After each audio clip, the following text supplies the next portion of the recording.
cool potential news.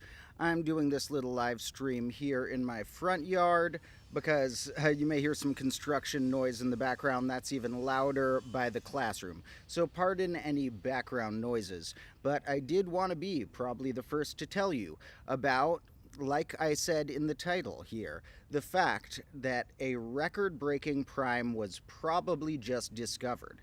And first, just to say the details of that sentence, it is even more true than it may sound. Record-breaking may even be an understatement, because there has probably been a new prime that is quite large discovered. And by discovered, of course, we don't mean we found a prime we didn't know was a number before, but more that we assigned a particular number primeness out of the many on the number line. And they do get, on the big scale, further apart as you go up the number line, even though there's an infinite amount of them. So it can be quite hard to track the primes that we don't already have logged down. Now, probably a very large prime is discovered, and if it is proven prime, which I'll explain in a moment, then probably it will be the largest one ever discovered.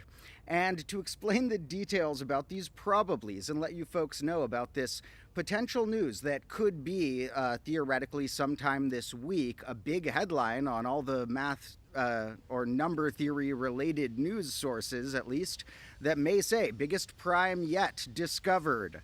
And many math discoveries, or at least some of them, have the seeds of their discovery before they're fully publicized, because they don't get widespread publicity until they are more concretely proven. And this is one of those cases where there's a small handful of people quite excited about this, but many other people don't know about it at all. And so I want to provide the details about why we have found this prime, how, and in general what these probablys are doing, and the form of this prime number, which will be quite interesting. Now, I will probably, or hopefully will say, if this is confirmed to be prime, I will make a follow-up video, probably a non-live video on this channel, pointing to the precise number, because we don't know what this precise number exactly may be, but we do know its form. As I put in the thumbnail currently, we do know its form is going to be 2 to some power minus 1. It is going to be 1 less than a power of 2, and in fact it's going to be 1 less than 2 to the power of some prime number. And that's because this particular type of number was unveiled as a project looking to find what are called Mersenne prime numbers. Now, as I explain this, just have some background resources from like Wikipedia and Wolfram Math World and stuff, just to use some of their visuals to explain some things. I'm going to pull open the screen here, and that'll also be necessary when I show you some of the details in a minute. And so let me get the screen showing here and shrink it to its right size. And anyway, this type of number, a Mersenne prime, is a prime version of what can be known as Mersenne numbers. And a Mersenne number, although usually you'll hear it just in reference to the prime ones, is a number that's 1 less than a power of 2. But also we can describe it some quite interesting ways. For example, we can note that if a number is 1 less than a power of 2, what would it look like in binary? Well, a power of 2 in binary would have a 1 on one of the spots that represents powers of 2 in that base, and the rest would be zeros, because there's nothing else added, it's just a power of 2. So a power of 2 would have a form something like that in binary. However, if we go 1 less than that, imagine the biggest thing we could have before a 5-digit binary number. This is the smallest 5-digit binary number, and it's a power of 2. Although we do have to note that spot represents 2 to the 0th power, how many ones we have. So then we have 2 to the 1st, 2nd, 3rd, and this is 1, 2 to the 4th power. So right under that would be 4 ones. This would be the largest 4-digit number, would be stuffed to the gills as much as it could be with ones, the highest digit of the base in every spot. Before, if we added 1 to this, we would get the smallest 5-digit number. So 1 less than a power of 2 always is in the form of what I call a hyper 11, a number that can be represented as a string of ones in a particular base, which does have the slightly more official name, a generalized rep unit. Rep unit meaning consisting of just ones, not to be confused with rep digits, which can consist of just any singular digit. Rep unit is the type of rep digit where it's a 1. And generalized implying that we could be talking about other bases. So instead of generalized rep units, that's a kind of clunky name for what I think is a beautiful phenomena, so I'm giving it the nickname hyper 11s. And in fact, some of the topics I'm about to discuss were covered by me a while ago. Some of the, older knowledge about this type of number in general, I covered way back in the day in this episode. You may want to watch sometime when you're bored if you haven't seen it, called Hyper 11s. And other things that are somewhat similar to what we'll discuss today relate to the episode I did about modular exponents, because this relates to primality tests, this episode, and relates to how we have many tests, primality tests, that can demonstrate whether, and we'll put Mersenne prime in the background, the article on Wikipedia for that, but that demonstrate a number is either definitely prime with certain primality tests, such as, actually I did make an episode too back in the day about this one is a primality test that does always work accurately, but is really clunky. It takes way too much computing power to do the size of any prime you wouldn't even already know in your head. And so definitely not going to be possible to use that technique on the largest primes ever. And here, let's see. So that is one type of primality test, but other types of primality test, such as the Fermat related ones with Fermat in the name, are types of primality test that are not guaranteed, that are point to a number very likely being prime. For example, if a number fails the test, maybe that means it's automatically composite, but the opposite isn't quite true, where if a number passes the test, it's automatically prime. A few composites may sneak through.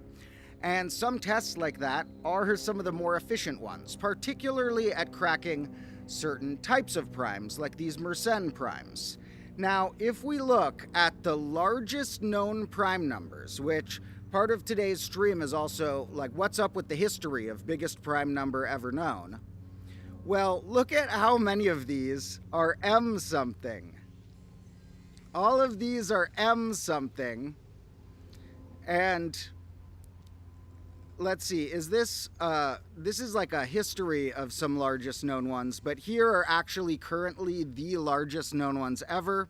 And we can see these ones, the top 6 largest primes ever known, are all in the form of 1 under a power of 2, which actually means that if we write them in binary, they are a string of that many ones, or this one is a string of that many ones. And that's funny that that one gets its own article. Interesting. This one gets its own article as opposed to the other ones. Also, we have to do our necessary little cat meow. Hi, Dandelion. There's a little Dandelion who's a good boy. Okay, so there's our little cat meow for a second. You saying hi to them, Dandelion? He's been begging for love all day. He just lures me, like runs in front of me and flops out with his belly up because he knows it works. Now, so the top 6, maybe soon top 7, largest known primes are Mersenne primes. And written in base 10, this is how many digits they had, but like I noted, in binary, they're exactly that many ones with no zeros in the mix. And that's pretty cool. It's one of the simplest types of prime you could imagine describing, like the simplest functional base, basically, and a string of all the non-zero digits. And it's prime. Prime numbers, to note for anyone who doesn't happen to already get the feel of, are very fundamental in a lot of realms of math. A lot of things, when you break down their structures, they're composed of primes, then you can't break them down any further from there. As one common example, multiplication. I like to use the analogy that kind of like H2O is one way of breaking down water. And although you could look at the quarks inside there or stuff, in terms of elements, we have broken it down as far as we can break it. And in terms of talking about units of elements, similarly, we could say that a number like 45 is 3 times another 3 times 5. And so, kind of like water, we could call H2O. We could call 45 3 to 5, except the 2, instead of a subscript, is an exponent. And we could have called it like H2O1, kind of like we could have said 3 squared times 5 to the first power. They similarly leave it off, but it's kind of there with the 1. So prime numbers are sort of fundamental structure in a lot of math, most notably or commonly multiplication. Every number has a unique, or every integer has, every natural number has a unique prime factorization. And depending on if you count 0 as a prime number or as a natural number or not, we would have to include that by saying everything's a factor of 0, because 0 times that is 0. But that's getting into a whole nother concept, which is a bit debatable. Today, as we're looking at these prime numbers, let's see what's up with how they find these Mersenne numbers. Well, if we go to just the Mersenne primes page, and does this have it? Or maybe it's actually on this one, on the largest known primes. If we look up here at the history, yeah. Let's start a little earlier and look at a few of the earliest histories first, which is like, well, here, apart from ones that are trivially known, like the first smaller primes, 8,191 was one of the first numbers that was notably proven as prime. That is, in fact, one of the Mersenne numbers. That is, M13 means that it is 2 to the 13th power minus 1. So, similarly, that's 2 to the 17th minus 1. And that one is also a prime, as well as that one. And these Mersenne primes were proven by Pietro Cataldi. Now, it turns out that being 1 under a power of 2 makes it easier to run certain primality tests on than the average number. And since the primes are quite scattered up at that size, you still get ones that come close together, but on the big scale, they're getting more scattered. It's hard to test a bunch of numbers. It takes a lot of computational power to test a bunch of primes. And it's easier to do a thorough job of proving whether something is not prime, to go through the list, or proving something is prime on the Mersenne numbers, because of their status being 1 under a power of 2, and how that relates to certain factoring. Like, you can imagine, well, x squared minus 1 always factors as this, so what about 2 to the power of something minus 1? Does that have factors? Well, whether or not it has factors, is very related to whether it's prime or not. And it turns out that related to factoring and the complexities that emerge from that, it's easier to check Mersenne numbers. Now, here we get some Euler discoveries. Great old Euler. He shows up everywhere in math. What a beast. Discovered so many things. And then here, we get all these ones that look like they say GIMPS. Unlike other words that also are spelled and pronounced like that, this is more of an acronym, GIMPS. It stands for the Great Something Mersenne Prime Search, the Great Internet Mersenne Prime Search. And these are all people who are not necessarily, I don't know which are or which aren't, dedicated mathematicians. Some are people who just joined a group project where this project, a distributed software that is good to check for primes. And you can run the software if you have enough computing power. Like, it might take, having a really good computer for a long time, or even running like all the computers in some library on it overnight or something like that. But you can put a ton of computing power into algorithms that they make publicly available to help test batches of Mersenne numbers and cross off the list how many we know are or aren't prime. And most of them aren't, you know, because the primes are getting more scattered. So we can see, for example, that they know that... Where's just the list of them? Let's go to here.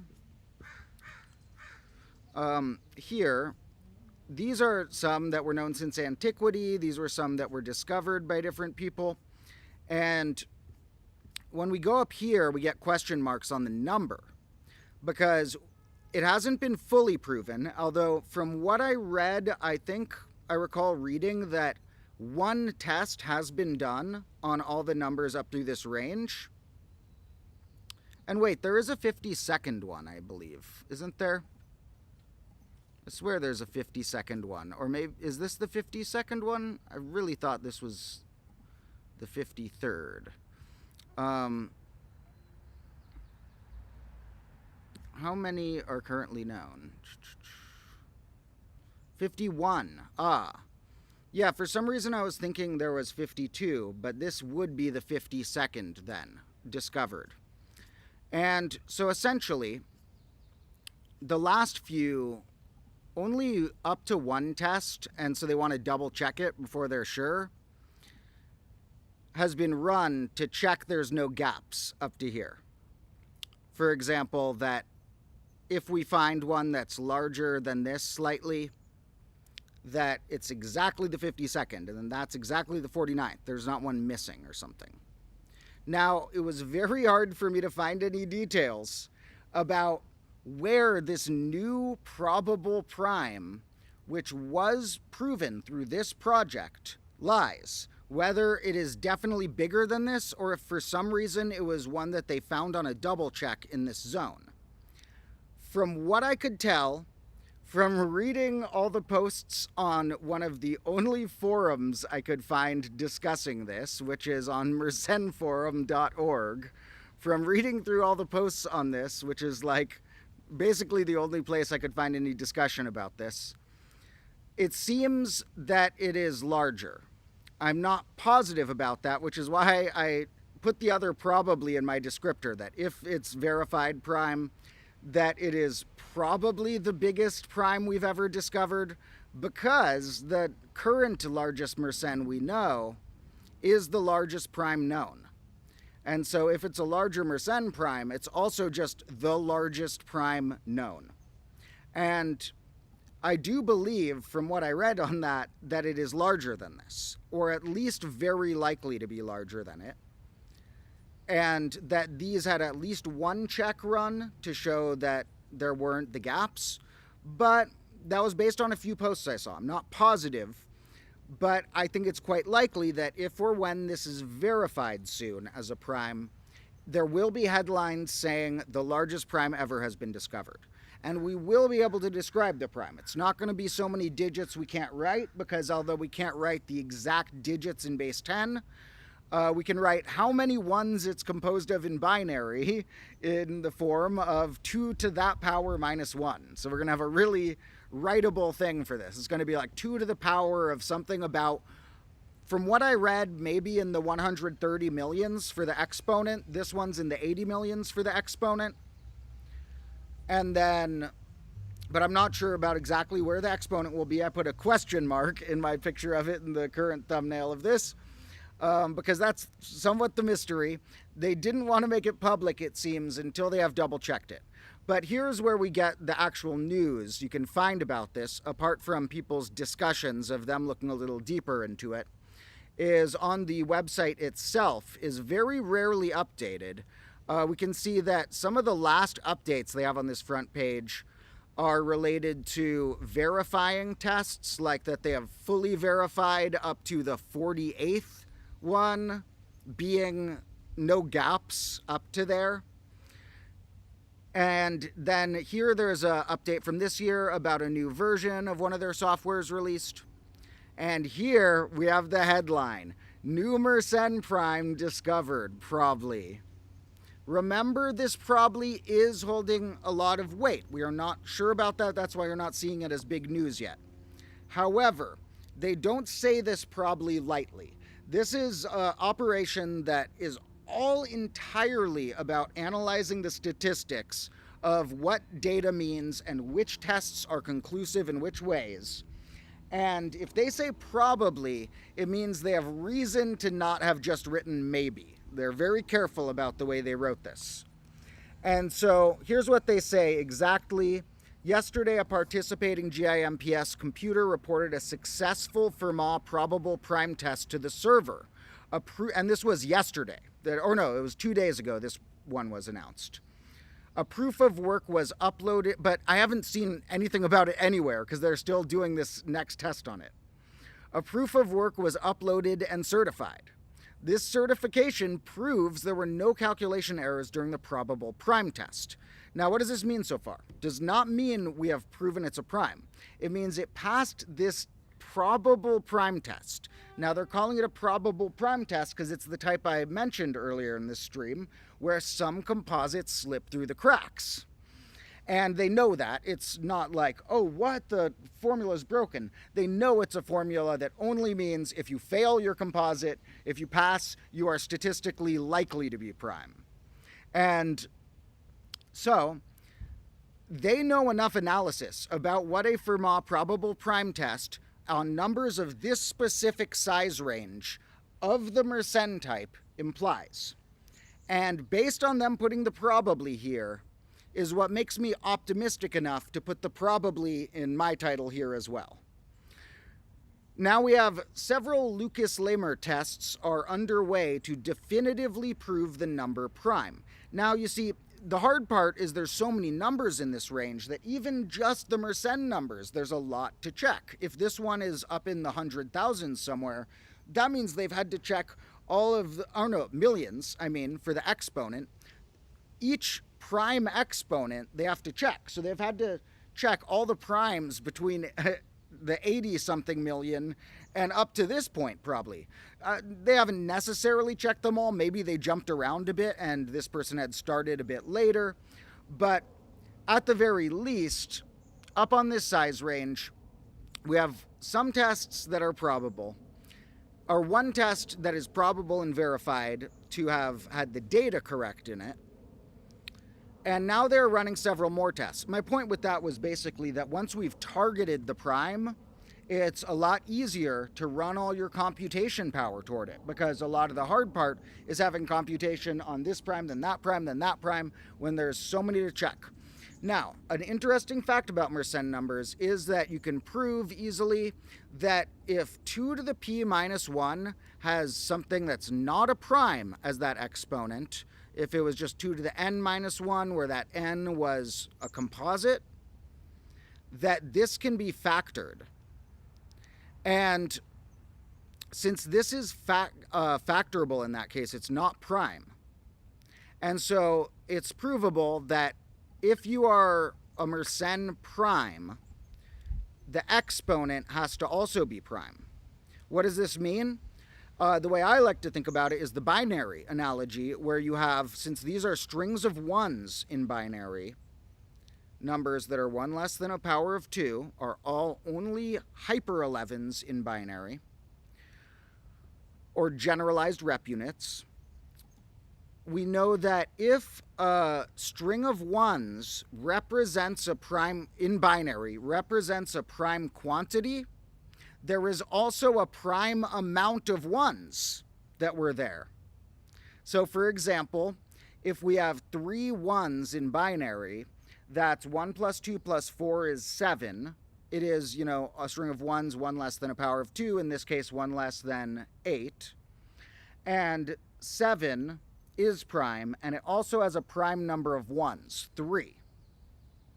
So then in terms of the equation, that means we're looking for 2 to a prime minus 1, which that's going to generate a way bigger number. And this bigger number is the prime that we are hoping that they will verify soon. Now, Mersenne numbers, while we're here, I got to note, also just have some crazy relations to other forms of math such as what are called perfect numbers. A perfect number is a number that is the sum of its proper divisors, which are its divisors other than itself. So, for example, 6 is a perfect number because its factors are 1, 2, 3, 6. And so apart from itself, 1 plus 2 plus 3 is 6. The next one is 28. And if you look at these, you'll first find that every perfect number is a triangular number. These triangular numbers are when we have a number that can be visualized in this figure number way, or can be described as the sum of 1 plus 2 plus 3 up to some point. So every, like 6 is 1 plus 2 plus 3. 28 happens to be the 7th, if we had one more line on this one, the 7th triangular number, the sum of 1 through 7, but that's not even the way it's perfect. That's just a connection. The way it's perfect is the sum of all of its divisors that are in itself. 1 plus 2 plus 4 plus, 28, yeah, we have 1 plus 2 plus 4 plus 7 plus 14, 28. That's the way it's a perfect number. And the way it's a triangular number is just this cool connection. But the weirdest, craziest thing is that perfect numbers are very rare. And you know exactly how many we know. 51. Well, you know how we just saw that we knew exactly 51 Mersenne primes? Well, if or when this new Mersenne prime is confirmed as the 52nd, it will correspond with us knowing the 52nd perfect number. And that's because they have a one-to-one connection, which can be visualized by any perfect number, which we said are some of the triangular numbers, happen to be this rare quality called perfect. It goes 6, 28, 496, something in the 8,000s, something bigger than the millions, I mean somewhere within the millions, or it's either in the millions or 10 millions, the next one. And they're rare, and they're each some of the triangular numbers. Well, the triangular number they are, like how we said that 28 was the 7th triangular number, and we could say 6 is the 3rd triangular number, adding up through 3. The triangular number they are is a Mersenne prime. 3 in that case, 7 in the case we were talking about, which is one line larger than this. And they have a one-to-one connection where every single Mersenne prime, if you make it into a triangular number, is a perfect number that has this totally other definition of being the sum of its proper divisors, its divisors apart from itself. And perfect numbers have other cool connections too. So these have shown up a few times in the past, but I will have to refresh some of the other concepts that I didn't jump into now, or some of the demonstrations of these, hopefully in an upcoming video, if we get more verification. Where I've been since I saw this yesterday, I was thinking of waiting until they definitely announced it, but I was like, my viewers probably want to know that it's probably coming, and know the details about that because it's interesting. So I was like, I'm just going to do a live stream today, but I've kept since yesterday refreshing this page because I'm just like waiting until, where is it? This page hopefully removes the probably and has a new update that this next one of these other tests has worked, which should be soon from what I've heard. All the things I heard referring to this is that it could be quite soon, because when you have a singular prime to target, you could run all your hardware at that one prime instead of all the possibilities. And if it holds, it will be the first record-breaking prime. They describe it as the first GIMPS prime, but it's also like the first just record-breaking prime, Mersenne prime, and probably largest ever. In 6 years, or nearly 6 years, they say. Not quite the longest gap. There was a slightly longer gap. Where's history of it? Yeah, so where was the longer gap? Was 08 to 13? No, maybe not that one. somewhere along here, maybe that, there was a slightly longer gap, I believe. So it's not the longest we've gone without a prime since they started this project, but it's close to the longest it's been since they started this project that a new one has been found. And you can see that it's interesting that even though it should be pretty random of how often they manage to find a prime, it's somewhat evenly spread out in the years. It's like 1 year later, 1 year, 1 year, 2 years, 2 years, 1 year, 1 year, same year, 1 year, 2 years. Then these are getting a little further apart. And I'm wondering if it's going to start taking longer or less, because they'll develop better computers and better softwares, even better just mathematical formulas to use in these softwares that they know work as primality tests. But they also are getting to bigger numbers that are harder for the computers.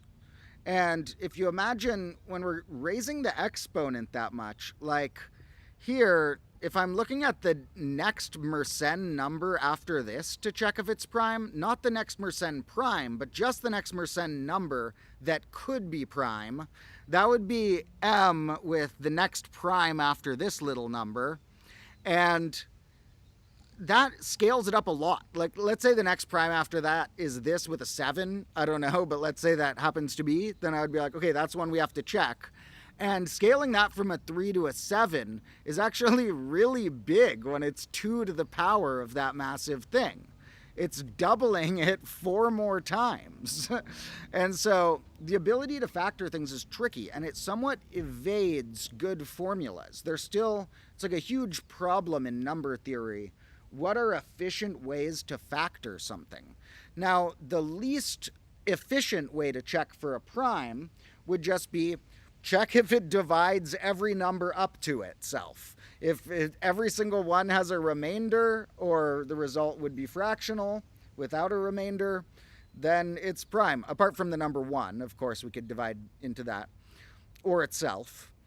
Any number larger than 1 but smaller than itself. But then we quickly would realize, okay, we can go quicker than that. We can say we only need to check if it's divisible by prime numbers, and then we would know, because then if it's not divisible by the primes, it's not divisible by the composites either. Then we could know, okay, we only have to check the primes up to and or including the square root of the number. You can note balances there. And once again, I'll note that if you haven't seen all of my more official episodes on my combo class channel, one that sort of relates to what I'm talking about right now is, where is it? Is about how to easily identify any 2-digit prime number.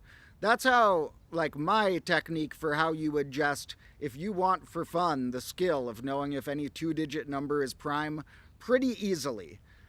But, you know, that is hinting at a very simple type of pattern you could go down if you're looking at bigger numbers, but you need way better techniques if you are trying to have a computer check something huge as opposed to have your brain have an easy way to remember something small.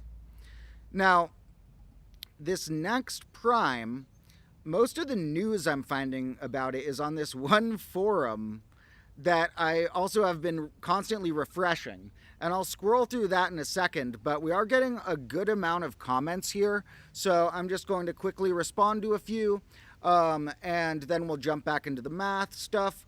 For now, since I'm just taking a quick comment tangent, let me also note for anyone randomly popping by who's not already a full combo lord, make sure to hang around for updates on this, not only on this channel, but also tune into my other combo class channel, which is actually my main channel, even though it has less subscribers. And we'll have what I'm calling the grade -2 finale soon. We're actually near the end of a grade, and I wouldn't have normally been doing this live stream right now, because I have another Q&A live stream scheduled for tomorrow already, but I couldn't wait to share the news.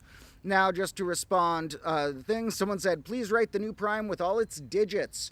I don't even know if they'll have available a form of it with all its digits, because that's millions of digits. I'm not sure where that would be available. we could calculate it on a really good computer by knowing its power of 2, but the form we're going to know for it is 2 to some exponent minus 1.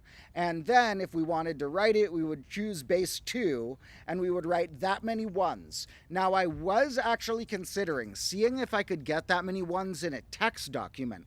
Like if I copy 100 1s a bunch of times until I know I have 1,000, and then I copy that a bunch of times till I know I have 10,000, could I get up to a ton of millions of 1s, somewhere in the 100 millions of 1s? That could break a live stream if I'm trying to also do that in a text document on the computer, but we'll see. Maybe I'll try that. I had thought of that. Would it be possible for me to digitally write out its binary representation? Because that would just be pretty intense and interesting to scroll through all those 1s and be like, this is the number. Now, somebody notes, do Mersenne primes have any this is Oliver W. Do they have any practical use cases compared to other types of prime? Well, basically, since they are easier to factorize in this way, and that lets them be the largest primes we currently know, being the largest primes we know does help us. Primes are used in many things, and if you mean in the real world, I won't go into all the details about this, but they're often used in encryption of passwords, and they can be used to encode and store data in ways. And in general, they do have many applicable cases, but I think they're so fundamental that their biggest applicable case is just the way that prime numbers are one underlying structure in our universe, even if you're just dividing up cookies with friends or something. And also powers of 2, which represent doubling, are like that. Now let's also think of another thing that Mersenne primes represent. They don't just represent 1 less than an amount of doubling, but since they are that string of 1s that's 1 less than a new power of 2 when written in binary, they also represent the sum of all of the powers of 2 up to that point. And it's kind of fun just to think through your head, like, okay, 1 plus 2 is 1 less than 4. 1 plus 2 plus 4 is 1 less than 8. And this is basically because when we add up all the powers of 2 up to some point, that's a string of 1s in binary. And if we add 1 more to that, we would flip over to a new digit place and have a 1 and a bunch of zeros being another power of 2. And so in a way, you can see those coming together. Powers of 2 also have the very fun geometric series where their inverses sort of approach 1, where if we look at 2 to the negative first power and then 2 to the negative second power and add that up, that's 1/2 plus 1/4 plus 1/8 and etc. And those approach 1. So powers of 2 have a lot of cool stuff. Primes have a lot of cool stuff. And so here we sort of have a type of number that is doubly related to powers of 2, the sum of powers of 2 up to a certain point, and 1 less than another power of 2. And related to primes as a fundamental structure. So they do help with encoding data and computer things, but even more so, I think they could just tell us about the fabric of the world. And somebody asked if I can boost the audio volume. I'm sorry, I cannot. I can try and talk a little closer to it maybe, or a little louder. I don't have any other mic plugged in. I need to get a live streaming microphone that will help with things. But, and I have some options I should test more. But right now I'm just recording through the computer's audio. So sorry, this is as loud as as the live streams go. They might be a little quieter than some videos. Somebody asked, was the number discovered using the Mersenne method? And I don't know exactly which Mersenne method you mean, but it is a Mersenne number and a Mersenne prime. And also this person mentioned that they are simpler than Fermat primes and more reliable. Fermat primes are a type of primes that live 1 higher than a power of 2. And those would have a representation of 1, a certain amount of zeros, and then another 1, if written in binary. I call those fellas hollow 11s compared to hyper 11s. Now, I haven't made a full episode about those yet because, believe it or not, the first time it'll make sense to talk about Fermat primes are when I talk about geometric constructions and which things are impossible to make with a straight edge and compass, because it relates to what are called constructible polygons. Which regular polygons can you make with a straight edge and compass? It's not all of them, and the ones you can are related to which primes are 1 larger than a power of 2, called Fermat primes.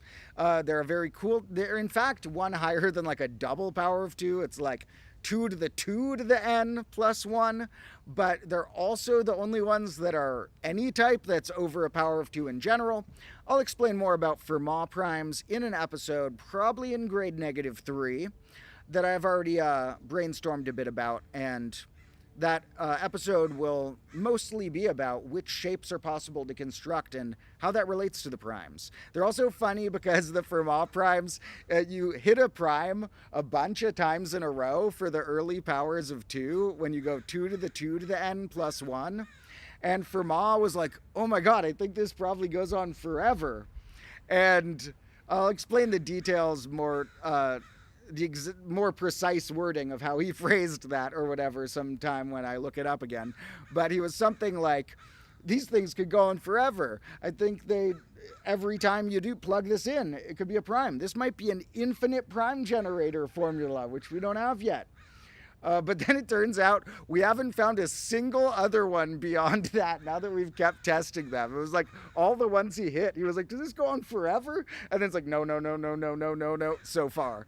And many mathematicians think there are none more based on statistical analysis of how likely they are to occur. You know, primes get more spread apart, and double powers of 2 get more spread apart, so you can do analysis methods of comparing how likely you are to have them line up. Now, Mersenne primes even, let's note, it is not known if there's an infinite amount. It is also not known some other big things about them. I think they have some notes here somewhere about open questions about them. Oh, and here we have some notes about Mersenne numbers in nature. The Tower of Hanoi puzzle, where you move concentric different sizes of discs and try and arrange them on 3 or so different sticks. The solutions to that relate to Mersenne numbers. And here we have relationships to geometries, right triangles. And this one is more coincidental. More of that they named something after it. Now, if you're ever bored and you like Mersenne numbers, read through this sector, theorems about Mersenne numbers. I went through some of these in my old episode about hyper 11s, but lots of really cool stuff. Like they have simple versions of the proofs here that, for example, that if we have a Mersenne number that's prime, the exponent has to be prime, and things like that. Now, also here's another one. If, this is really cool, for any a to the p, and even let's just note for now, the p, they're not mentioning has to be prime here. Just for any variable a that is a natural number to another power of a natural number, if that -1 is prime, then either it was just the first power, which I would actually write this different. What I would say is, let's just get this case out of there. Let's just say they're natural numbers and the exponent is bigger than 1. Like it's not a first power. So if we have a whole number here and a whole number larger than 1 as the exponent, if that -1 is prime, then this has to be 2. So you can't have a prime 1 under a 3rd power. You can't have a prime 1 under a 7th power. You could have one under a 4th power, I believe, or could you? Because that would simplify to the 2nd power. Anyway, you know that Mersenne primes are the primes under any perfect power. So they are pretty magical and interesting. And I thought they had a thing here that was a reminder of some open questions about them. But one open question about them is, so we don't know if there's an infinite amount of them. And we also we haven't even proven that there's an infinite amount of Mersenne composites. Well, for all we know, all the Mersenne numbers are primes after some point. It's very unlikely, but we haven't even proven there's an infinite amount of either type. It's hard to know what's going on with the really large, the numbers 1 less than a power of 2. You get a lot of crazy stuff when you play between addition and multiplication, because powers are more related to multiplying, even though exponentiation, like repeated multiplication. But then you throw a +1 or -1 in the mix and things get kind of crazy. And this sort of tension between addition and multiplication, as I've heard it called, underlies a lot of the crazy stuff going on with numbers.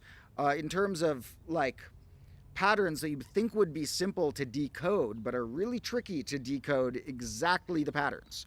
There are many open conjectures about Mersenne numbers. For example, if you start at the beginning and you're like, okay, well, 2 to the second power, 1 to the,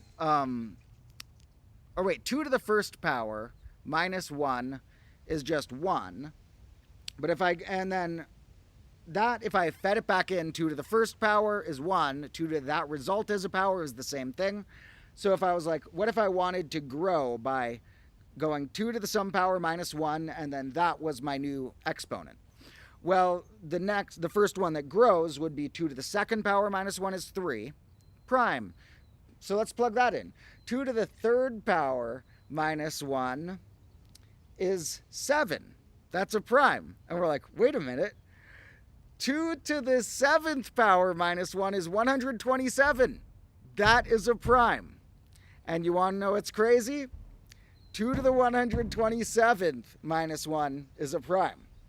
And I don't think mathematicians necessarily believe this is more likely, but there's a chance that pattern continues forever. It's the next one, which is 2 to the power of 2 to the 127th minus 1, that whole thing minus 1, is way too big to currently calculate. So that is not in the size of the Mersenne primes they're able to check currently. So they don't know. I think I've read that there's not necessarily a reason to believe it does go on forever, so that maybe it's more likely it doesn't. But I like to think, that would be an interesting sort of twist of a sort, would be that pattern goes on forever, because it would be the first case of us knowing something that we can iteratively plug something into and always get a prime. If we already knew something like that, we would never see headlines about new largest prime discovered, because we'd be like, we can generate an arbitrarily large prime with our formula. Currently, we cannot generate an arbitrarily large prime with any formula that we can actually compute an expression for the prime. And we have some notes from various cool thoughts. Thank you to all the comments. I went on another tangent, so to look back on some of these here. Someone asked, do we know how many of the known Mersenne primes are twin primes? That was Jay Vonhagen, and probably mispronouncing that, sorry. First of all, just to clarify, you probably already know this, but to clarify for other people, Mersenne primes could not be twin primes with each other, which are twin primes are ones that are 2 apart from each other, because no Mersenne primes, they are too far spread apart to just be twin primes with each other. But if you mean that are twin primes with another thing, like 3 is a twin prime, 7 is a twin prime, 31 is a twin prime, is 127 a twin prime? Let's see, wait. That would be if 129 is. It's not. So 127's not a twin prime. I don't know. I have not read about if we know anything about what proportion of them are. And Maynard Trendle, channel member, thank you, wrote that Fermat wrote his proof in extra wide margins. That's a gag on how Fermat's last theorem, which took hundreds of years to solve and probably was solved not in the way he had conceived, was something he conjectured, and then he said he had a beautiful proof for it that was too small for the margin of the book he was writing in to contain. And they found that book after his death. And they're like, what proof? What beautiful proof of this do you have? And it went for hundreds of years before we can still call it beautiful, but not as elegant as would fit in any sort of margin. 100-ish page proof eventually came out about his conjecture from Andrew Wiles. And let's see some other thoughts here before we jump to... I'll show you folks some of those posts on the forum I was looking at. Someone said, have I considered making a cool math curriculum or compilation, like a playlist that progresses to more complex or harder to understand concepts? That could be a great entry point. Rival is saying that. I'm not sure if you mean like a curriculum just of my videos or of other videos I think are good stuff, or like books to read or stuff. I have not officially done that. I've considered some things like that, and I have unofficially recommended certain things like math channels I like or math authors I like on live streams and such, but I haven't made any real official versions of that. Maybe sometime on an afternoon I'll make a playlist of some of my favorite math videos. That is a good thought. And if you'd like to watch any playlists of my videos, remember that, as I've said a few times, my favorite stuff I make related to my combo class is actually not on the channel you're watching this on. It's on this channel. And there are playlists of what I call my grades. Grade -2 being about to finish, grade -1 having been before that, grade -3 being next. And so those playlists are where I would go through my stuff, typically. However, maybe I will make recommendations of other ones. If people need any other good math channels, I will note some of the greats are Mathologer, Stand Up Maths, Number File. What are some of the great math channels? A little more on the science end, but sometimes touches math, is Vsauce is a classic. And what else do we have? I feel like I'm missing one. 3 Blue 1 Brown. That was the one that I was like, I'm missing a big one that is really great. So those are some great math channels if you ever need some more. And I'll recommend more of my favorite math books another time. I did that a while ago. Maybe we'll do another Demotro's book recommendation stream sometime. And I do hope to write some of my own math books as well. Currently, I am knee-deep in writing some fiction books that relate to math, but I also probably will have some more textbook-ish texts I write at different points.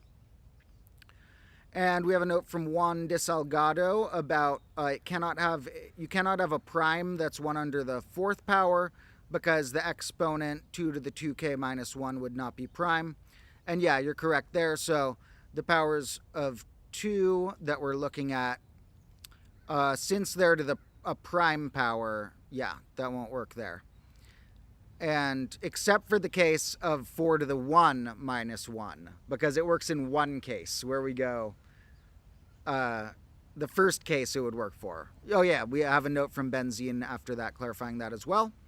Loving all the comments, and someone says that there's some, Juan says there's some relation to the Collatz problem. A Mersenne number to an even power divided by 3 is an odd integer guaranteed to arrive at 1. Let's think about that. A Mersenne number to an even power divided by 3. Yeah, so interesting. I would have to look into the details of that, but very interesting connection there. That does even remind me, just the phrasing of all that, with some conjectures related to this, one of which I believe is the one called the New Mersenne conjecture. Or I guess there's a few of those. But this is the commonly called New Mersenne conjecture, is an interesting one that's unproven. Oh, I forgot one of the biggest open questions about Mersenne numbers. You know how I said they're all linked to perfect numbers? Well, and that basically a Mersenne number is the base, or also the height, either of those will be true, of a triangular number, or it's like which triangular number it is a Mersenne number of a perfect number. We don't know if there's any odd perfect numbers.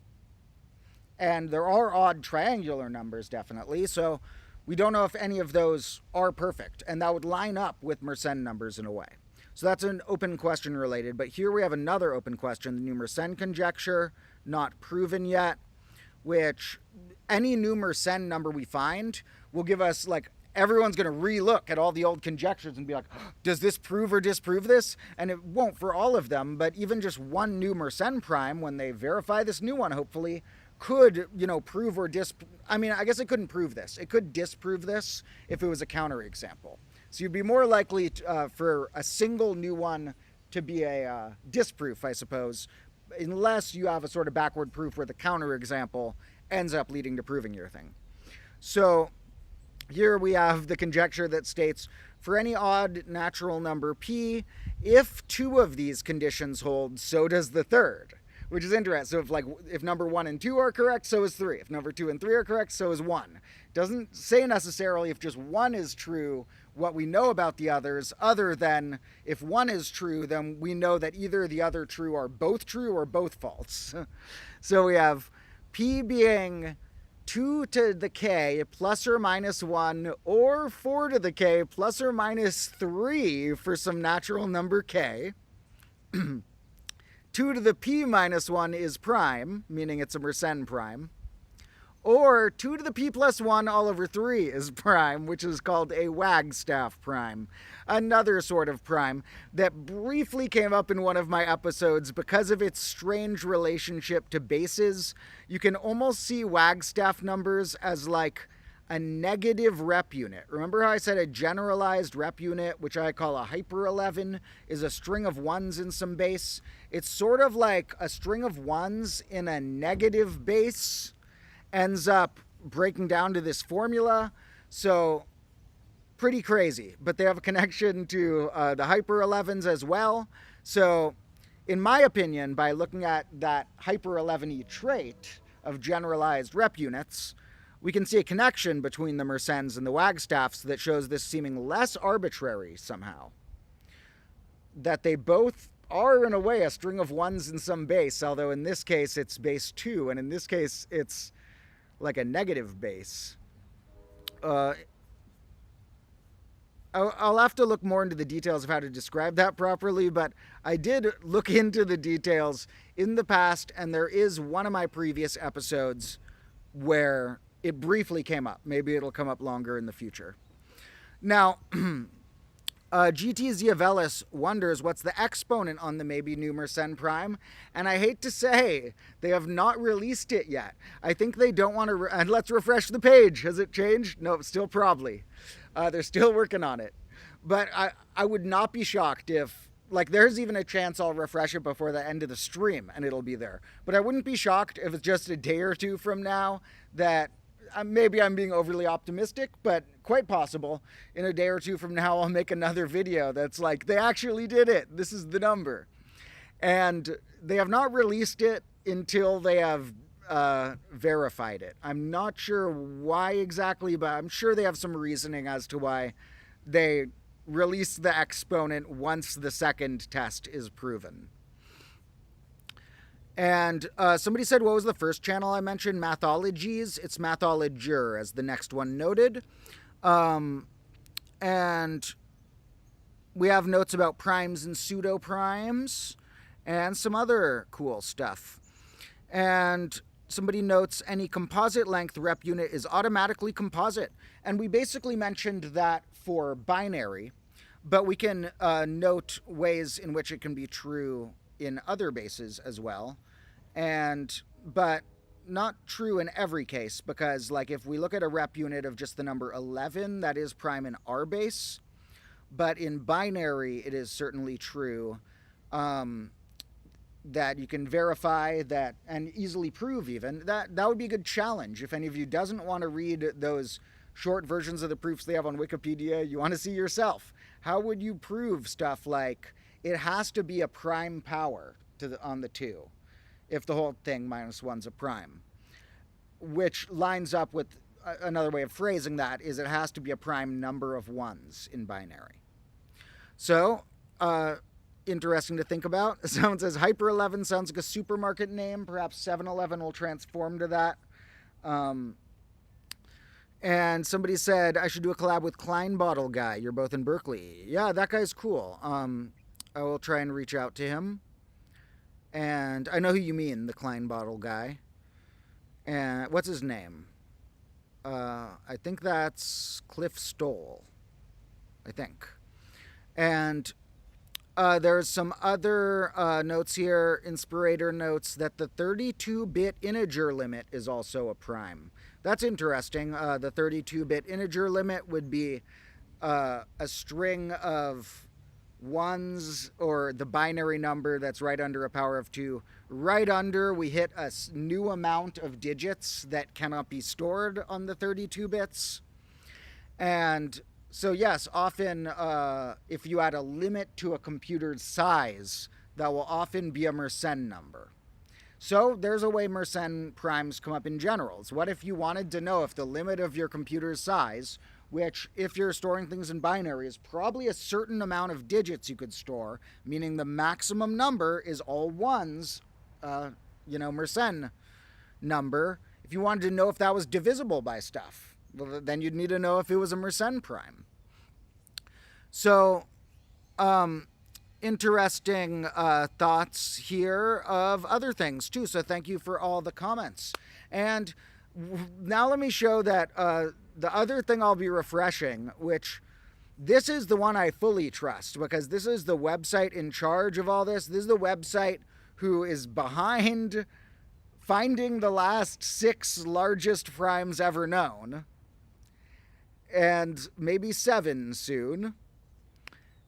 But I also somewhat trust, in a way, trust as much as it being the only info I have access to, so I have to at least be curious about it, the forum posts I found on mersenneforum.org, which was the only place I could see any,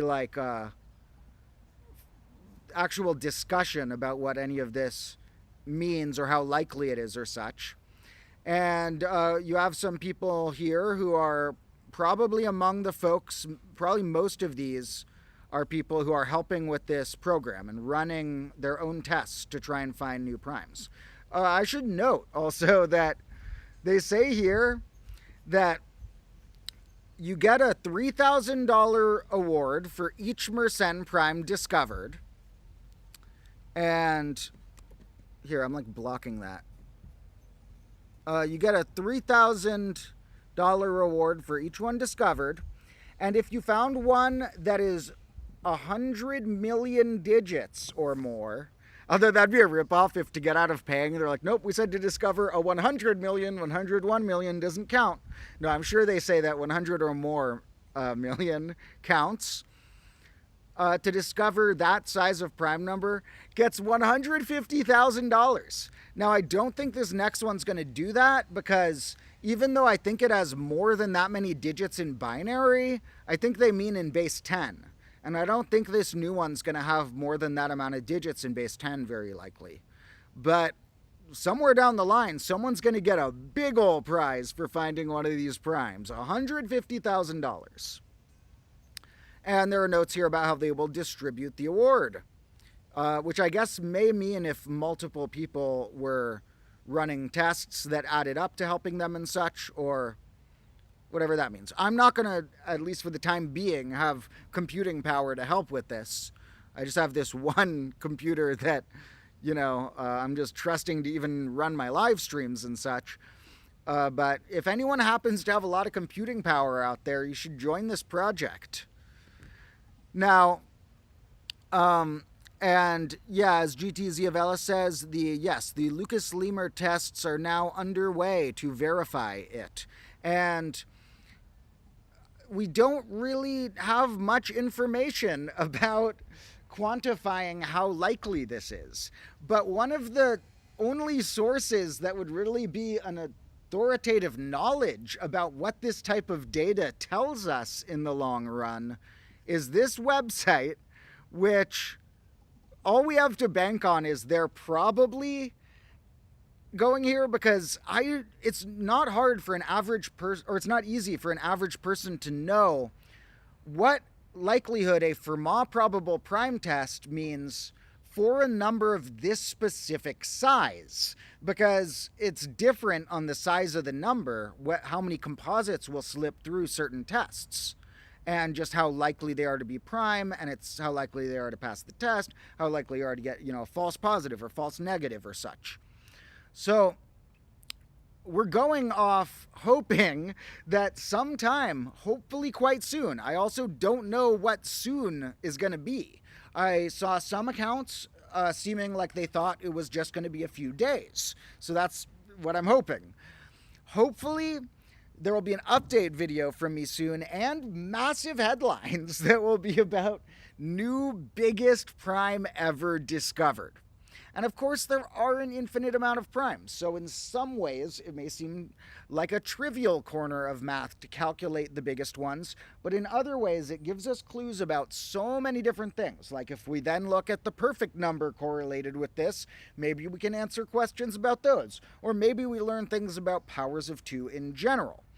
And overall, mathematicians, I think, lean more toward the likelihood of there being infinite Mersenne primes, but it's not proven whether there's infinite. And Primitive Christ is wondering how they can join. Go to this website up here, mersenne.org, and they have right here, follow these instructions. So you're going to create a new user account, which is optional but recommended, and then you download this or similar software, and they'll have a lot of details on their pages and forums and such about what exactly this latest software does, what type of test it's running, and how. But essentially, you are going to be running tests here and giving updates, and if your test runs long enough, the most likely thing that will happen will be you verify the number is composite. Less likely you'll hit a prime on your first try.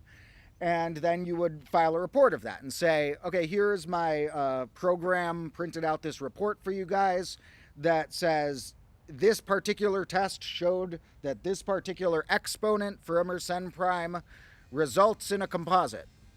And then they will check that and take into account other things. Maybe it's already been checked, but you're double checking, or maybe you're the first to check and they want someone else later to double check it. But they will factor that in and include the data that this program will log. So I don't know any more details apart from that, but I do recommend, if you have the computing power, why not help out? It is, in my opinion, something that will help the world. Plus, if you find anyone, you get at least $3,000. Now, some other interesting thoughts here, and to someone who asked if the number was discovered through here, yes, this is directly how the new probable prime was discovered. Now, that is most of the news that I was able to find about this, but there is a lot more we could say about Mersenne primes and perfect numbers and such. I need to run to the bathroom real quick, and then why don't we have just a little chatting about, to begin with, perfect numbers, remembering that each perfect number lines up with exactly one Mersenne prime, and that to me, since I find perfect numbers and their variations quite interesting, I think it is almost equally cool that we will be discovering a new perfect number than that we will be discovering a new Mersenne prime. And we will know exactly the formula that describes that perfect number. We might not know all the digits unless someone calculates that, or until they do, but we'll know a formula for the triangular number formula, essentially, where when you plug in n, we're plugging in this new Mersenne prime, which that will have its own parentheses surrounding it being 2 to the power of some prime minus 1.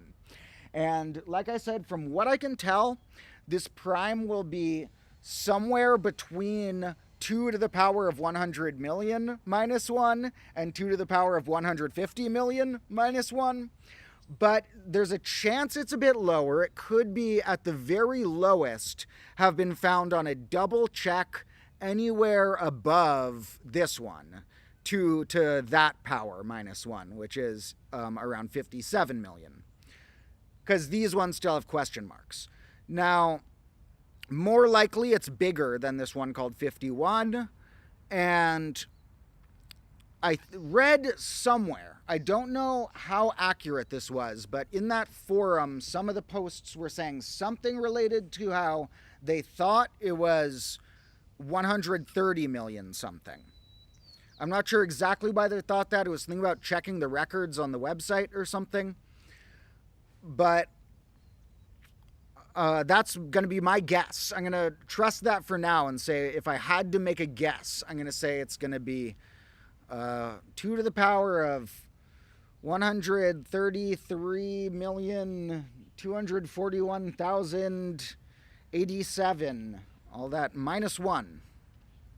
That's my rough guess. Well, if that is exactly right, that would be crazy. Okay, I'm going to run to the bathroom really quick and grab some water. I'll be back in just a few minutes, and I'll leave you folks on the page for, how about this page, the thing about the interesting facts about the Mersennes that you can prove. These theorems are very interesting. Some of these are things I phrased in more casual ways. This is sort of a mathematical phrasing of some of the things I said. Some of these are different. So take a look at least these. Let me shrink it a little. Oh, whoa, it shrunk. Did that shrink me? Okay, I don't know what's going on, but maybe I shrunk myself and then shrunk this. Anyway, check out these theorems about Mersenne numbers, and I'll just make myself normal size but vanish it for a second. I'll be back shortly, and we'll just chat about some perfect numbers. I guess first I'll say if anyone does leave early, stay tuned for a few things. One is hopefully an update video from me when they drop the exact number with confirmation. Another is I already scheduled what was more of a Q&A general live stream for tomorrow evening. It'll be starting about 1 day from 15 minutes from now. So if anybody wants to attend that as well, that'd be awesome, or leave any questions you'd like me to respond to there. And also stay tuned for the longer documentary-like, full of a few rare secrets and lots of unseen footage, official grade -2 finale on the Combo Class channel. I'm going to try and get it out within a week. Takes a lot of editing on this one, but I'm dedicating this week to work on that. And I'll be back shortly. Hope you enjoy these theorems in the meantime.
Okay, folks, I am back, although I am going to teleport us to the classroom real quick because it's less noisy out there now. So we are going to teleport real quick to the classroom. And thank you to whoever has been sticking around. Like I said, at this point, I will keep refreshing the page just in case. But at this point, I've gone through most of what we know about this prime, except that we know a lot of traits it'll have because we know a lot of traits about Mersenne primes. So by studying what we know about this type of number in general, related to powers of 2 and such, we can see things that must be true about this other number as well. Now, first, like I said, I want to think a little more about perfect numbers, because every Mersenne prime lines up with exactly one perfect number. And let's see just the strangeness of how this sort of works. Just to show how, if you didn't explore the connection at first, it could look a little baffling. So, I know that 496 happens to be a perfect number. Let's see if Wolfram Alpha can handle the question, which triangular number is 496? And it is the 31st triangular number. Now, I actually knew already in my head that that was going to have to be a Mersenne prime, whichever triangular number it was, because of this link with perfect numbers. But let's say we didn't even know that yet. So 496 is the 31st triangular number. Well, 31 does happen to fit the Mersenne trait, where we can describe it as either adding up 1 plus 2 plus 4 plus 8 plus 16, 5 ones in binary, or by being 1 less than 1 and then 5 ones the next place, 1 less than a power of 2, 32, and is prime. Only factors are 1 in itself. And it lines up with 496 here. And let's look at what are the factors of 496. So these are all the divisors down here. This is the prime factors. Here's all the divisors. What happens? Oh, it won't. Okay, I'll just have to type them in here. I'm reading them from down here, even if I'm blocking them. 1 plus 2 plus 4 plus 8. I'm adding up each of these divisors. Plus 16 plus 31 plus 62 plus 124 plus 248. These are not adding up powers of 2 like we were doing for 31. These are adding up all of the whole numbers apart from 496 itself that, we can split it into that many pieces without a remainder. What do we get? 496. And that is actually the original definition of perfect numbers. Not that, they're this thing linked to Mersenne primes. They emerge from number theorists wondering, okay, when you add up a number's proper divisors, its divisors apart from itself, and note that we could substitute the definition as its equivalent if we had said, add up the factors including itself, and is the answer twice itself? That's the same as add up the factors apart from itself, and the answer is it itself. Well, let's just look at, where's the table they have that just lists a bunch? Table of factors might show this.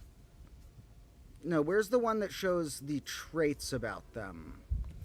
Table of divisors, is that different?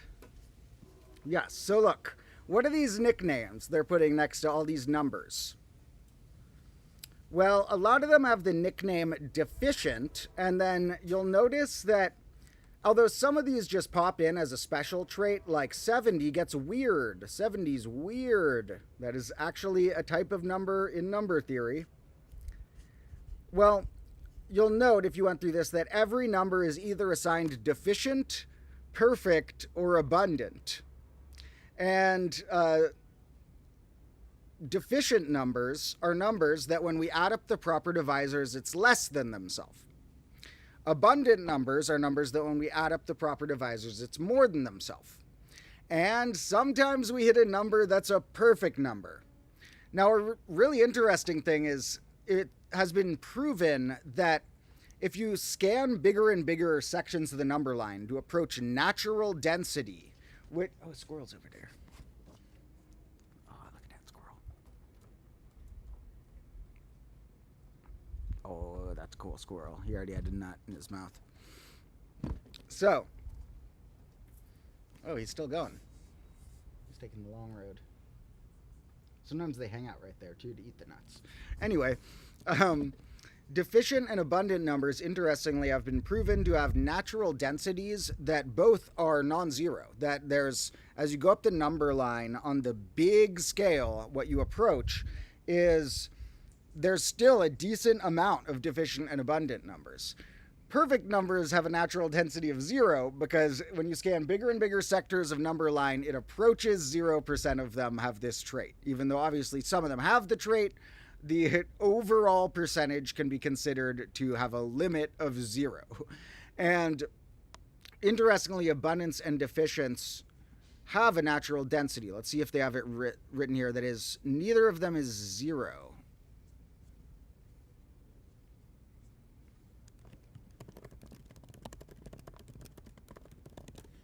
Natural density of abundant numbers has been proven to be between these values. About, on the big scale, about 1/4 of them are abundant. And that says the density of the set of abundant and perfect numbers is what they proved, but you can prove that perfect numbers have a natural density of 0. Here we have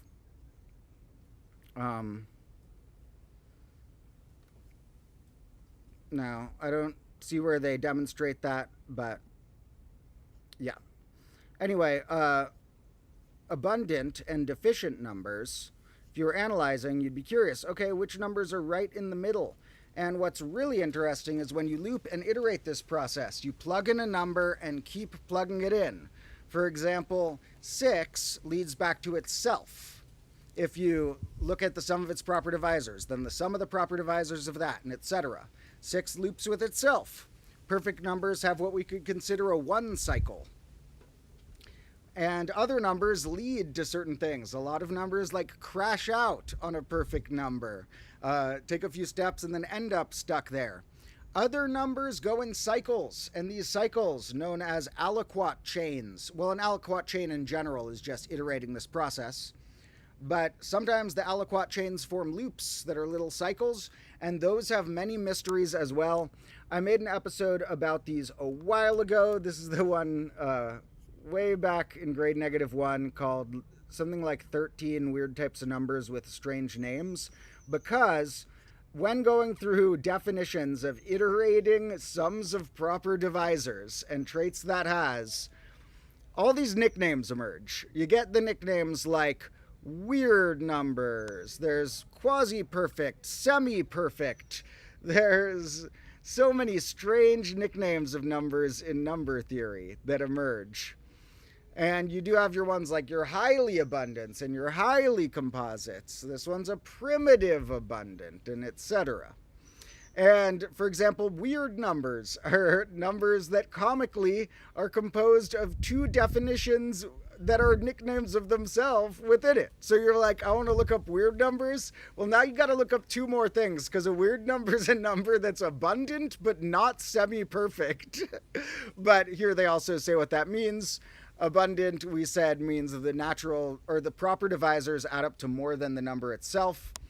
And a semi-perfect number is not when all of the proper divisors add up to the number itself, but when you can pick some subset of them and those add up to it, using like up to 1 of each proper divisor instead of exactly 1. Those are semi-perfect numbers that can do that. And if you're abundant but not semi-perfect, you're called weird. And 70 is the smallest that's like that. And interestingly, they know infinitely many weird numbers exist, even though they do not know that about Mersenne primes and stuff. So, there's a lot of types of cool nickname that stem from relations to these things called aliquot chains. And these will probably occur. They have an article about something related to this. They've got to have something about aliquot chains on here. How could they not? What about aliquot sum? That's when you do it once. The aliquot sum is another name for the sum of the proper divisors. Here we go. They have an article on aliquot sum. Oh, here we go. Aliquot sequence, they're calling it. That's kind of annoying that it didn't even show up when I searched aliquot chain, though, which I've heard it called also. So an aliquot sequence is that, and here's some other nicknames. We had perfect numbers, but what about amicable numbers? Those are pairs of numbers that loop with each other in a 2 cycle, like 220 and 284. What about sociable numbers? Those are nicknames for ones in larger cycles. What about aspiring numbers? Those are numbers that are not perfect, but eventually have a repeating aliquot sequence of period 1. And we have all these other nicknames that show up, even more here. That's why the episode I made about these had the original hook or theme of all these weird nicknames that were somehow connected with this concept. But perfect numbers are probably the most important, and many of the things here are variations on perfect numbers. Like they're defined in terms of abundant or deficient, which are basically being like over perfect or under perfect. And there's also multi-perfect numbers, where we look at the sum of the proper divisors equals some multiple of the number. For example, they name them a little weird, like 3 multi-perfect means the sum of all the divisors equals 3 times the number. So although usually perfect numbers are defined in terms of proper divisors add up to number itself, the equivalent definition is how they named the multi-perfects, which is all the divisors add up to twice themselves, meaning that a 2 multi-perfect number 2, not like 2 multi-perfect, but 2 multi-perfect is a normal perfect number. And a 3 multi-perfect is numbers like 120, which it turns out if you add up all the divisors is 360, which does mean if you add up all the proper divisors, it's 240. So, good old 120, that's a classic one as well. One of those triangular factorials. 120, the long hundred, one of the greatest numbers of all time. But, not a perfect number. Perfect numbers do include 6, which is, in my opinion, maybe the most underrated number of all time. Maybe 6 does get enough credit that we'll say 36 is the most underrated.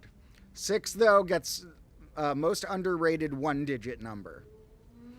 Now, anyway, these are interesting things about those weird nicknames, but in general, perfect numbers do show up a lot of surprising places. So do Mersenne primes, and the link between them is really cool, and I personally think that there should be an equally big headline. When this comes out, everyone's going to be talking about biggest prime discovered, if and when this is verified. But they should also be equally talking about new perfect number discovered, because those are really cool as well. Now, Mersenne primes and Mersenne numbers will show up in several future episodes of mine as well. But the next time something similar may show up may just be hyper 11s in general, which are my nickname for numbers composed of ones in some base, composed of only the digit 1, such as often called a generalized rep unit. And those will recur throughout the combo classroom. And let's note that one of the most important forms of them would be the ones in binary that are prime. Not only because that just seems fundamental in 2 ways, but because certain traits make those really special and rare, like how we noted that Mersenne primes are not only the only primes right under powers of 2, but they're the only primes right under any perfect power. There's none right under a third power, or etc. And someone noted that the Euclid-Euler theorem is one of the applicable Wikipedia pages. And this is the one that states the connection between the Mersenne primes and the perfect numbers.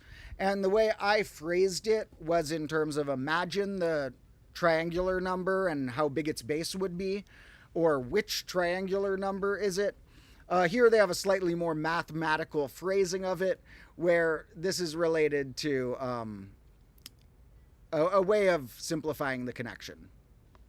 Now, here,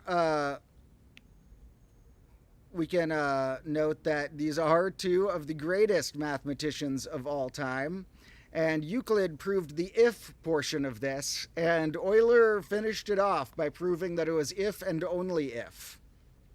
Another applicable conjecture that I mentioned briefly is the Catalan-Mersenne conjecture. That one, I guess, is just mentioned on the page for double Mersenne number. A double Mersenne number is when it's the Mersenne of a Mersenne, essentially. And here we have, where do they mention that? The conjecture I mentioned, where you start with 2, because that's the only one that'll grow. 1 would just kind of crash it out. And also because we know 2 is prime. So then 2 squared minus 1 is 3, so let's plug 3 into the exponent. 2 to the third minus 1 is 7. Oh, that's prime as well. Let's plug that in. 127. And this is the one that I didn't know the exact form of. I mean, I knew the form of. I didn't know the digits. These are the digits of the next one. And number 5 is the first one we don't know if it's prime or not. Interestingly, if it is prime, that means the new Mersenne conjecture that we looked at is false. So sometimes there's conjectures that only so many of them can be true. However, Catalan didn't really conjecture they go on prime forever. There's a possibility, it could, but he just conjectured their prime up to a certain limit. It could also certainly go like the Fermat ones, where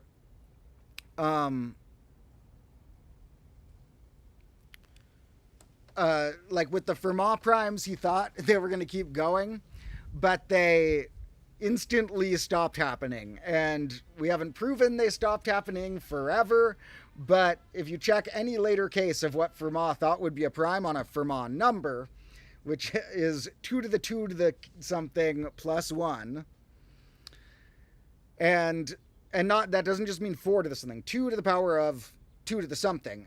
Exponentiation can be different when you go up or down. And that's why you read exponentiation stacks, which show up in tetration from top to bottom. And if you don't see any parentheses, always read an exponentiation stack from top to bottom. Just assume that's what they mean. Well, the Fermat ones instantly crashed out and stopped having new ones as far as we know. Maybe someday it'll be proven, or maybe we will have the unlikely case of finding another Fermat prime, which some mathematicians think is very unlikely. These we really don't know if this one continues or not. Although there's not really a reason why it should be infinitely prime, go on forever that way, apart from the fact that it would be really nice. It would work out really nicely if they just like tuck in and keep going. So just for the sake of it feeling really elegant and nice, maybe reality has it true for that reason. Who knows if that will be proven or not. First step is just finding the 52nd Mersenne prime, and just in case, why don't we refresh this page, and yep, the probably is still there. Later, I will scroll back through all of those forum posts I was able to find and see if I can get more data about people's guesses about what type of size range it's probably in and things like that. But nobody there knows for sure, apart from the people who are running this website and whoever submitted the report. Now, to look back on some of our comments, we have some good facts, and Jesus through Mary asking if this is verified, will it be the largest prime ever discovered? As I noted, I'm almost sure that it will be bigger than, it'll be a bigger Mersenne prime than ever before, which would mean it's the biggest prime ever discovered. The reason there's another probably in there is that this range of the 48th, or above the 48th, The next three known Mersenne primes, they're not positive there's not another in between. They wanted to run a double check of some sort to fully either prove or double check there was nothing in these gaps. So there's a chance, which I think is less likely, that it's going to be somewhere in between these, which would still mean it's going to be within the top 5 biggest primes ever discovered. So if it is proven to be a prime, as far as my logic goes, it would either be first, second, third, or fourth. We would be guaranteed it's one of the top 4 biggest primes ever. And it's far more likely, as far as I know, that the prime that they have figured this out about, or the number they've figured this out about, was beyond the range that was already semi-tested, and not within the range that was already somewhat tested. If it was within there, as far as what I read, that would imply that a double check, or that one of the first results was wrong and that a double check was necessary.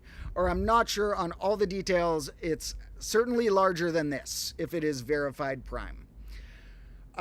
Like I said, I also can't get the exact timeline of how quick they expect this verification to take place, but I did see people mentioning estimates as soon as a few days from when that first occurred, which was 2 days ago. So could be tonight or tomorrow, could be in a week, but we can't get our hopes up fully, because it could also be in a week they say, oh man, it was wrong. It was a composite that snuck through that test very unlikely, very statistically improbable, but this composite snuck through.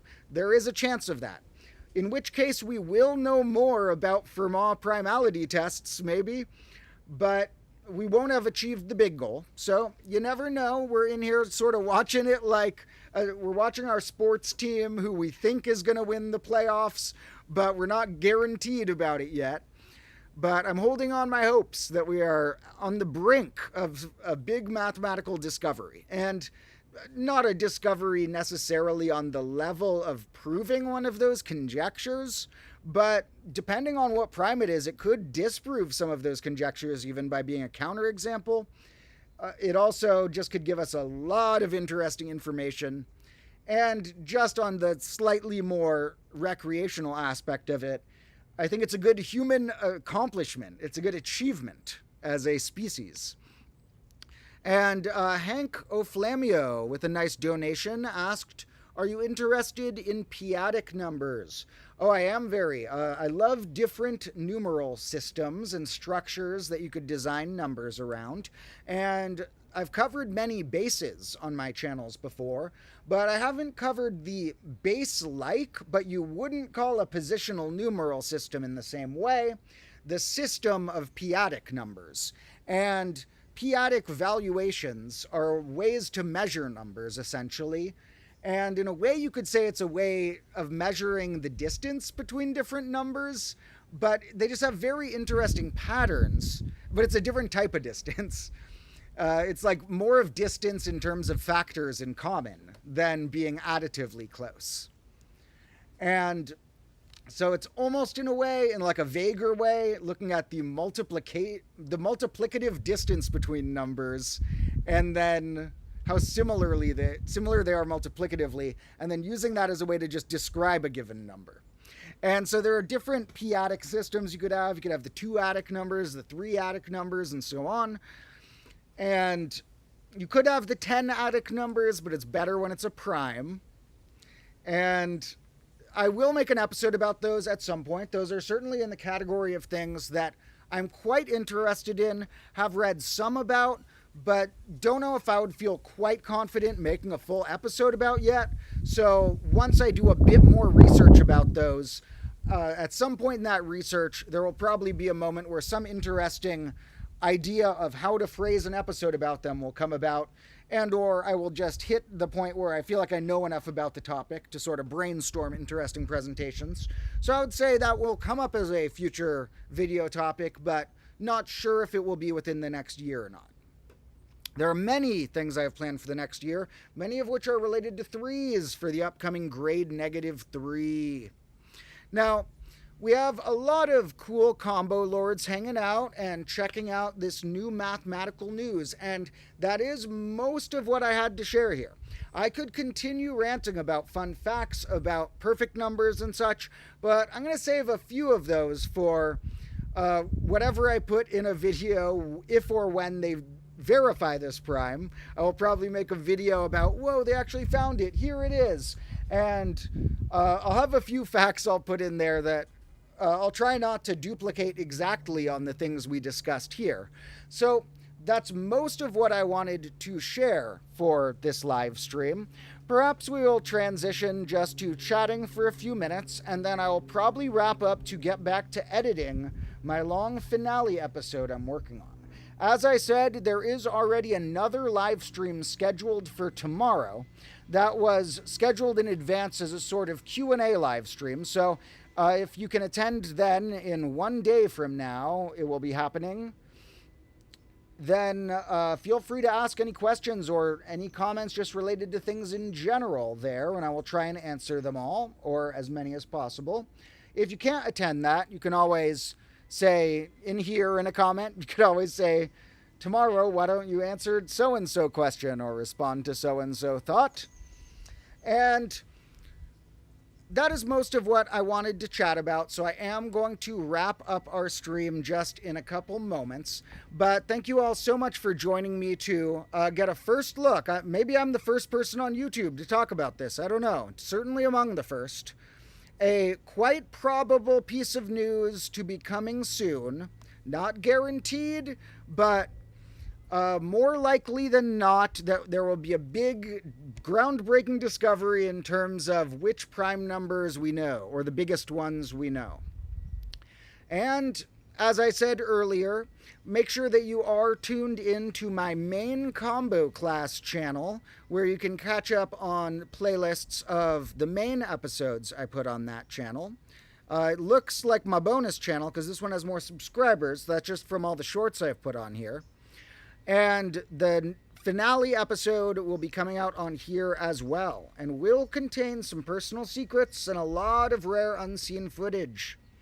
And the grade transition is not the best timing for them to drop a prime number, because normally I would make an episode about it on that channel, but I'll make whatever form of content for that makes sense when that actually comes through. And I know I will be refreshing this page in the meantime. So thank you all so much for joining me on those things. There's also some other cool ways to link with the combo community, such as the Discord, which is linked in the description, where you got some combo lords chatting about assorted things. There is always, if you have it in your budget to help support the combo class dreams, a Patreon, as well as YouTube memberships and stuff. And I do try and put some bonus content on those. For example, on the Patreon and YouTube memberships, I recently put out a sneak preview of a semi-unedited, maybe extended version of a 10-minute chunk of the finale episode, or maybe 8-minute or so chunk was in there of the finale episode.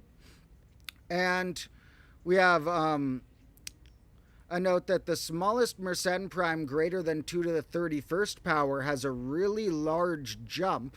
That's interesting. Let me see where that takes place on here. I'm not seeing that. This is what Primitive Christ is saying. The smallest Mersenne prime greater than 2 to the power of 31 minus 1 is that much larger one. I am not seeing that on the list of data, so I'm not sure exactly what you mean by that. However, feel free to clarify what you mean. To me, it looks like the first Mersenne prime after 2 to the 31, this one, which is a 10-digit number, 2 to the 31 minus 1. Looks like the next one is 2 to the 61 minus 1, a 19-digit number. But feel free to clarify what you may have meant by that. And thank you to all of the loving, supportful comments. I love you all so much, and I'm very excited for some things I'm brainstorming for grade -3. And in the meantime, I hope you enjoy some bonus content on this channel, the upcoming finale episode, and hopefully an update video to this if and when they verify this next primality test on this number, which would confirm its primeness, and all of a sudden you'll see it in a bunch of headlines if you follow any math publications.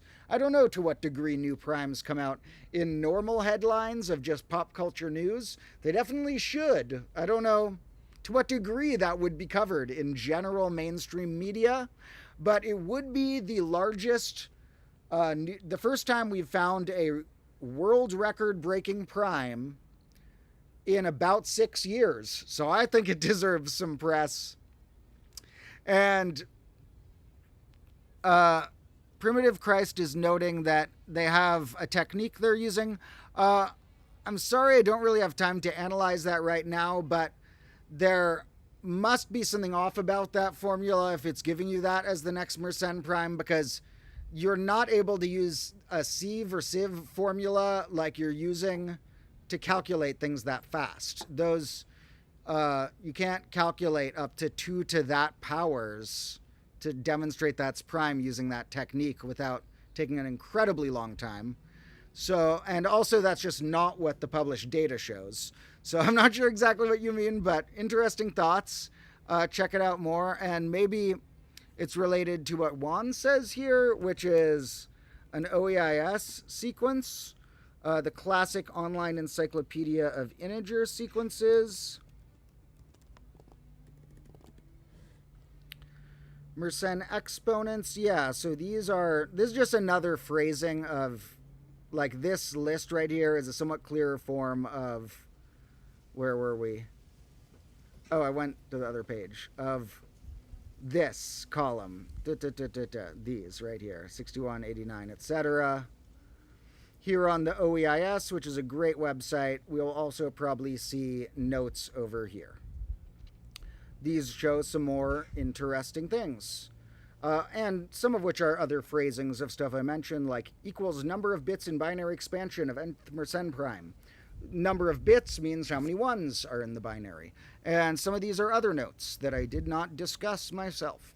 Thank you all so much for joining me, and special thanks, we should say, to whoever has been doing all this work on this server, not just the person who may have found this one, whose name hopefully will be published soon, but also anybody who has downloaded this program to just try and help in any way investigate these Mersenne primes, because if you want to help the world know new large primes for whatever reason, and there are several reasons you might, this is the quickest and most the best chance you'll have at helping the world find a large prime would be working through this community project. And it's kind of cool because it shows how by uniting communities, now that we have the internet and such, big scales of people can come together to get types of data that a single person couldn't. So thank you so much for all of the thoughts. Love all the people commenting and joining, and now I'm actually going to wrap it up. But check the description for other cool links, and stay tuned.